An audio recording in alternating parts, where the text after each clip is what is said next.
Hi, ഇന്ന് നമ്മളൊരു unboxing video ആണ് കേട്ടോ. ഞാൻ 2 ദിവസം മുന്നേ ആമസോണിൽ നിന്ന് ഓർഡർ ചെയ്തതാണ് ഒരു ഫേസ് വാഷ്.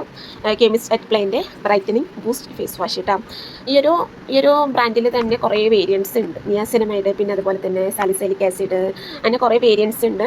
ഞാൻ ചൂസ് ചെയ്തത് വിറ്റാമിൻ സി ആണ് കേട്ടോ. ഇതൊരു 100 ml പ്രൊഡക്റ്റാണ്, ഒരു ക്യൂട്ട് പാക്കേജിലെ. അപ്പോൾ ഇതൊന്ന് ഉള്ളെന്ന് തുറന്നു നോക്കാം. അതും നല്ല രസമുണ്ട് കാണാൻ, യെല്ലോ വൈറ്റ് കോമ്പിനേഷൻ നല്ല രസമുണ്ട് കേട്ടോ കാണാൻ. ഇത് 300 രൂപയാണ് അതിൽ കണ്ടത്, പക്ഷേ എനിക്ക് 200 രൂപയ്ക്ക് കിട്ടിയിട്ടുണ്ടായിരുന്നു. നിങ്ങളൊരു paraben free, sulphate free, mineral oil free ഒക്കെ ഒരു ഫേസ് വാഷ് തപ്പി നടക്കുകയാണെങ്കിൽ ഇതൊക്കെ അതിന് നല്ലൊരു ഓപ്ഷനാണ് കേട്ടോ. ഈ ഒരു കെമിസ്റ്റ് അറ്റ് പ്ലെയിൻ്റെ vitamin C brightening boost face wash. അപ്പോൾ ഇതിൻ്റെ കൺസിസ്റ്റൻസി എന്ന് പറയുന്നത് ഒരു ജെൽ കൺസിസ്റ്റൻസിയാണ്, ഒരു തിക്കായിട്ടുള്ള ഒരു ജെല്ലാണ് കേട്ടോ. അത് നമ്മളിങ്ങനെ റബ്ബ് ചെയ്യുമ്പോൾ ഫോമായിട്ട് വരുന്നുണ്ട്. ഒരു നല്ല ഫോമിങ് അല്ല, എന്നാലും ഒരു ജെൻറ്റിൽ ഫോമൊക്കെ ആവുന്നുണ്ട്. അപ്പോൾ ഞാൻ ഫസ്റ്റ് ടൈമാണ് ഇത് യൂസ് ചെയ്ത് നോക്കാൻ പോകുന്നത്. പിന്നെ ഇതിൽ അടങ്ങിയിരിക്കുന്ന ഇൻഗ്രീഡിയൻസ് ആണെങ്കിലും നല്ലതാണ്. വിറ്റാമിൻ സി, ആൽഫ റുബിൻ, നിയാസിനമൈഡ്, അങ്ങനെ നല്ല നല്ല ഇൻഗ്രീഡിയൻസിൽ അടങ്ങിയിട്ടുണ്ട് കേട്ടോ.